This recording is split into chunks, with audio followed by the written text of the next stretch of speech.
बांग्लादेश की पूर्व प्रधानमंत्री शेख हसीना को मौत की सजा सुनाई गई है। उन्हें बांग्लादेश की अंतर्राष्ट्रीय अपराध न्यायाधिकरण ने मानवता के खिलाफ अपराध का दोषी पाते हुए ये सजा सुनाई है।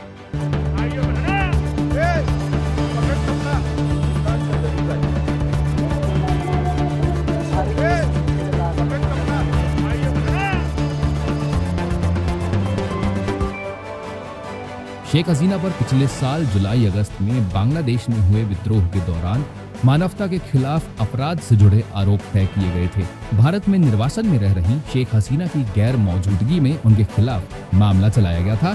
शेख हसीना पर लगाए गए 5 में से 2 मामलों में उन्हें मौत की सजा दी गई है, जबकि दूसरे मामले में आजीवन कारावास की सजा हुई है। वहीं पूर्व गृह मंत्री असदुज्जमा खान कमाल को भी मौत की सजा सुनाई गई है।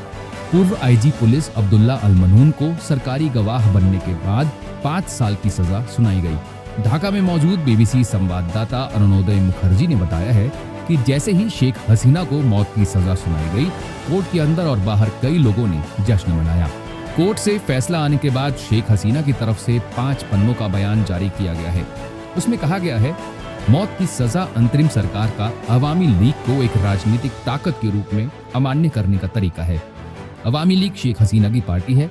इससे पहले शेख हसीना ने इस मुकदमे को एक तमाशा बताया था और अपने खिलाफ सभी आरोपों से इनकार किया था। उन्होंने कहा था, मुझे मेरे ऊपर आरोप लगाने वालों का सामना उचित न्यायाधिकरण में करने में कोई डर नहीं है, जहां सबूतों का निष्पक्ष मूल्यांकन और परीक्षण किया जा सकता है। उन्होंने अंतरिम सरकार को हेग में मौजूद अंतर्राष्ट्रीय अपराध न्यायालय के सामने इन आरोपों को लाने की चुनौती दी थी। 453 पन्नों के फैसले को पढ़ने से पहले न्यायमूर्ति मोहम्मद गुलाम मुर्तजा मजूमदार ने कहा था कि इसे 6 भागों में सुनाया जाएगा। बांग्लादेश टेलीविजन पर फैसले की घोषणा का सीधा प्रसारण किया गया।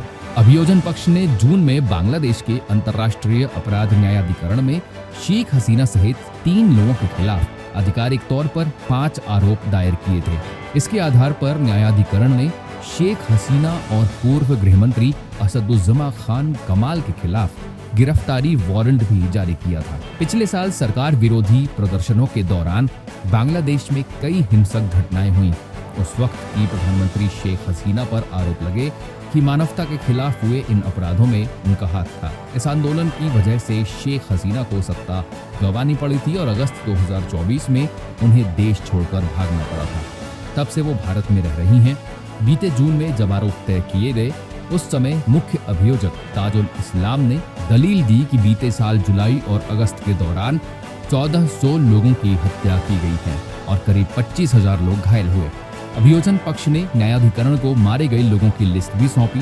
पूर्व प्रधानमंत्री शेख हसीना समेत 3 अभियुक्तों के खिलाफ हत्या, हत्या की कोशिश, साजिश, सहायता और प्रोत्साहन, उकसावा देने और उनमें शामिल होने जैसे 5 आरोप लगाए गए। ताजुल इस्लाम ने न्यायाधिकरण को बताया कि इन 5 आरोपों में से 13 लोगों की हत्या का आरोप भी शामिल है।